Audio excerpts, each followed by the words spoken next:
On se retrouve aujourd'hui à 16h30. Bon, il n'est pas de bonne heure, mais parce que j'ai pas fait grand chose aujourd'hui. Ce matin, je suis resté tranquillement à l'appart et en début d'après-midi aussi avec mon hôte. On a bien discuté, on a déjeuné ensemble, on a fait du pain, on a fait de la glace et j'ai travaillé un petit peu sur l'ordinateur et sur le téléphone. Bref, désormais, nous sommes dans la ville. Où on va pouvoir se balader tranquillement. Alors ici on est à Odense, donc c'est sur une île entre Kolding, là où j'étais hier, et Copenhagen, là où je vais aller dans quelques jours.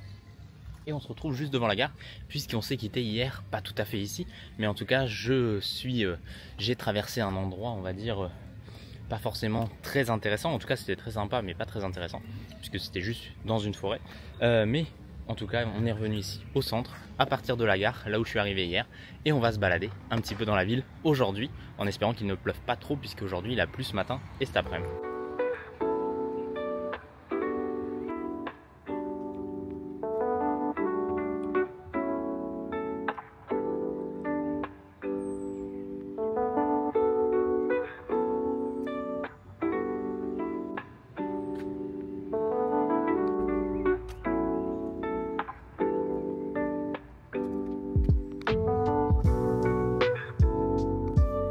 Voici le palais d'Odense qui trouve son origine dans un monastère acquis vers 1400 par les chevaliers de Saint-Jean, mentionnés pour la première fois dans cette ville en 1280. C'est en 1536, après la Réforme, que le monastère devient propriété du roi et reçut le nom d'Odensgard. Dans les années 1570, Frédéric II décide d'effectuer une rénovation en ajoutant notamment un étage à chaque aile afin de mieux accueillir la famille royale lors de son séjour. Cette version resta pratiquement inchangée jusqu'en 1720 et les guerres d'anneaux suédoises. Le bâtiment actuel a donc été achevé en 1723 à la demande de Frédéric IV, qui y mourra d'ailleurs le 12 octobre 1730, et a servi de résidence seigneuriale, de résidence d'administrateur de l'AMT, de résidence de gouverneur et d'édifice du gouvernement municipal. Il fut également utilisé comme centre de commandement pendant les guerres napoléoniennes et verra défiler plusieurs généraux dont le maréchal français Jean-Baptiste Bernadotte, qui deviendra plus tard le roi Charles XIV Jean de Suède.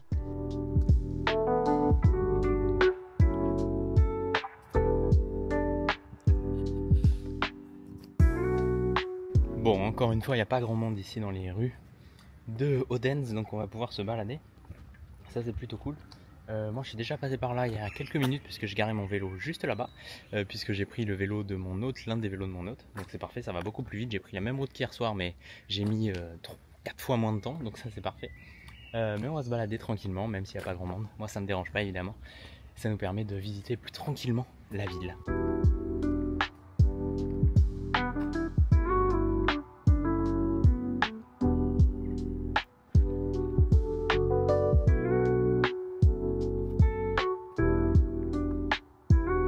Juste à côté de ce palais, il y a l'église du monastère Saint-Jean, ainsi que de nombreuses pierres tombales et armoiries de familles influentes de l'époque, puisque l'église était fréquentée par la noblesse et de nombreux aristocrates âgés qui passèrent leurs dernières années dans le monastère.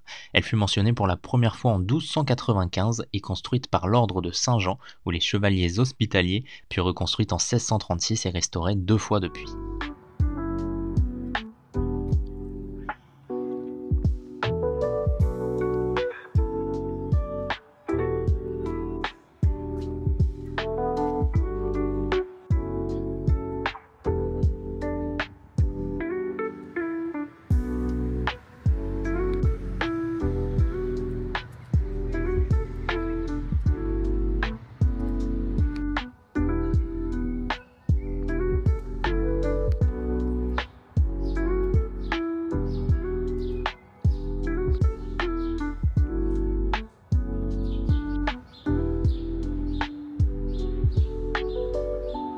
Dans cette rue, nous retrouvons ce bâtiment qui fut construit en 1586 par le marchand Oluf Nielsen Beger, qui possédait une flotte lui permettant d'exporter des céréales et des bœufs, tandis qu'il importait des vêtements et d'autres belles choses. Par la suite, ce bâtiment accueilla diverses professions ainsi qu'une imprimerie jusqu'en 1930, date à laquelle la municipalité a repris le bâtiment pour le rénover et accueillir un restaurant.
là je suis tout simplement en train de suivre un peu le chemin touristique entre guillemets.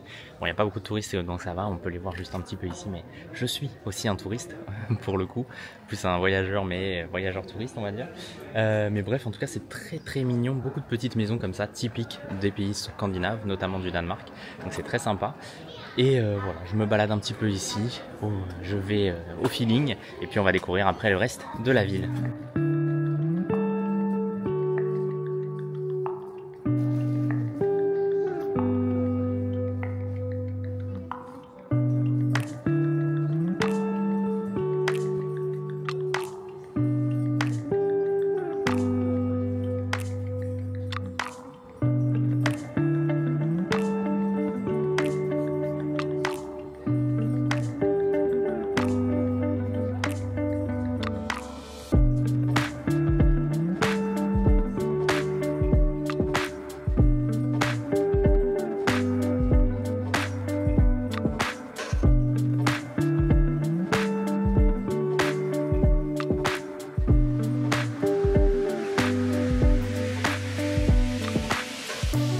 Un petit peu là ce monument, ce bâtiment en bois et la maison jaune avec marqué Andersen.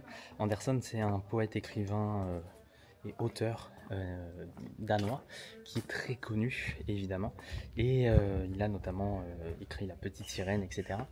Donc c'est un romancier, écrivain, poète, bref, tout ce que vous voulez, très célèbre ici au Danemark, peut-être la personne danoise la plus connue au monde, notamment dans les pays asiatiques, et c'est pour ça que Odense est une ville très prisée par les touristes asiatiques.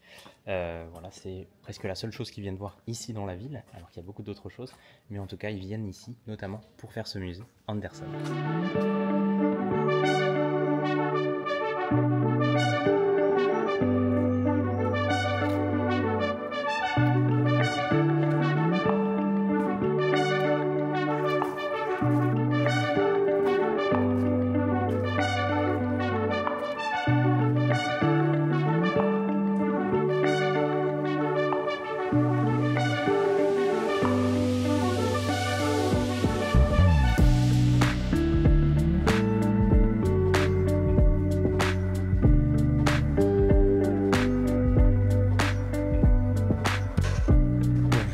Là il y a une grande route avec pas mal de choses intéressantes, mais j'ai pas envie d'y aller tout de suite. Je vais plutôt faire demi-tour et retourner dans ce petit quartier très mignon avec des maisons vraiment atypiques, ou en tout cas typiques du Danemark, mais atypiques pour nous on va dire, qui donnent un petit peu l'illusion d'un village vraiment ancien, et ça c'est superbe.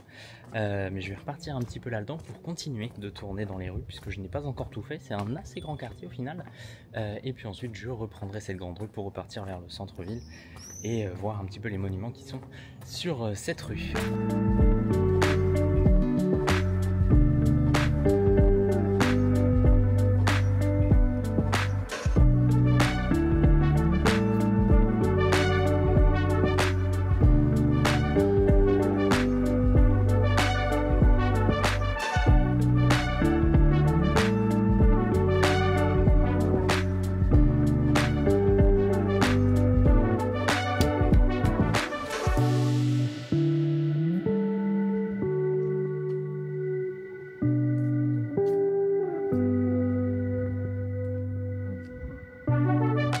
Ça, il n'y a personne, c'est incroyable.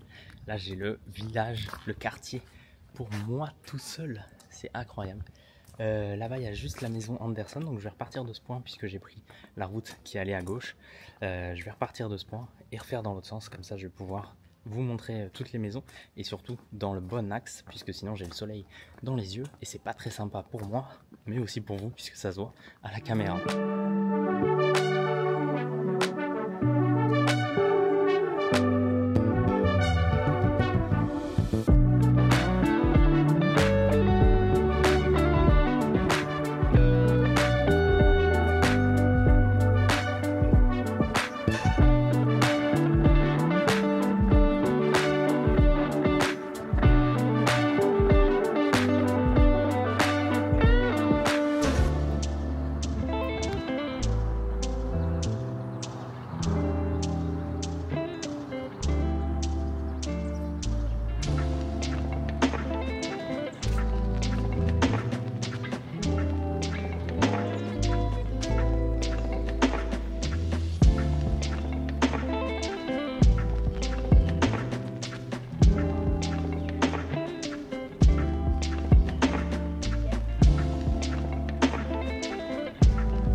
c'est assez intéressant là ce qu'on vient de voir et ce qui est juste derrière moi.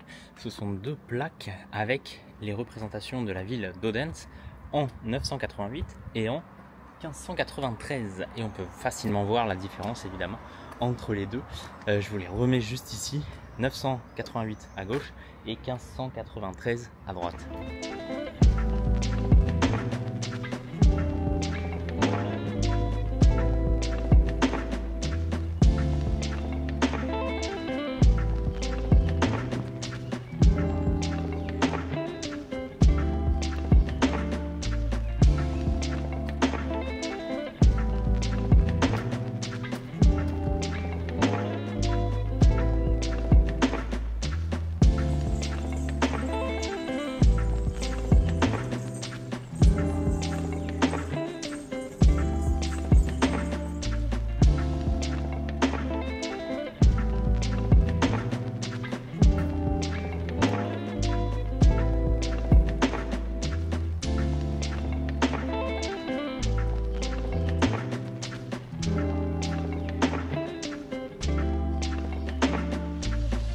Bon alors là je suis arrivé dans la partie un peu plus scolaire, notamment avec l'école de musique. C'est pour ça qu'il y avait des instruments de musique sur l'arbre coupé.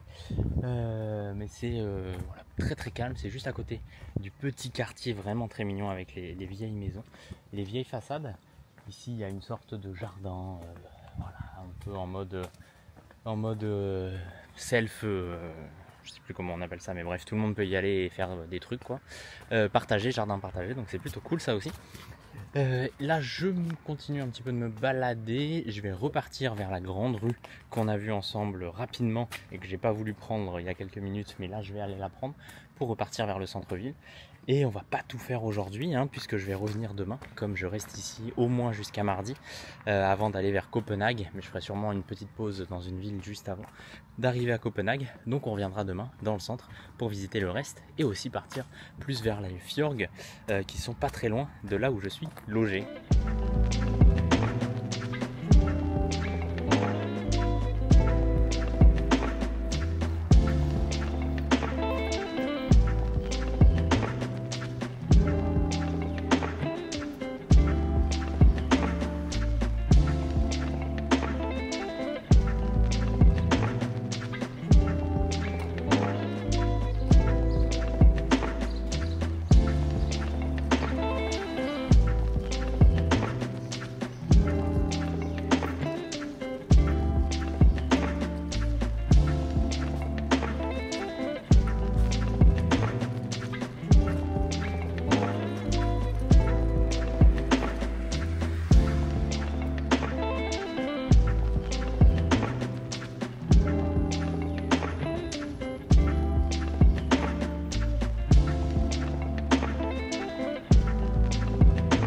Bon, je vous préviens, on va clairement pas tout faire aujourd'hui, ça a l'air quand même assez gros.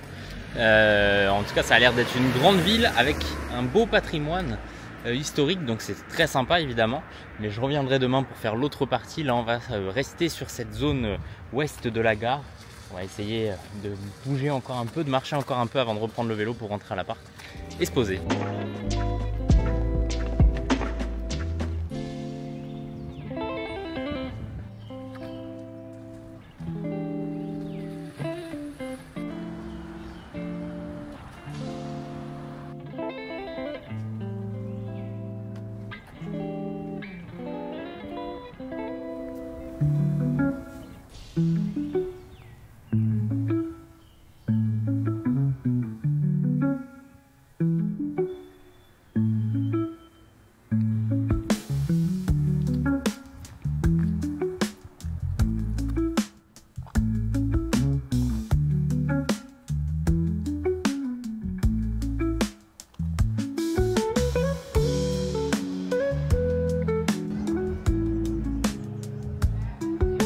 Alors là, il y a un endroit qui s'appelle Montergarden, ça doit pas se prononcer comme ça évidemment, mais c'est fermé par des grilles, mais ça a l'air très très sympa avec des vieilles maisons et surtout ça a l'air assez grand.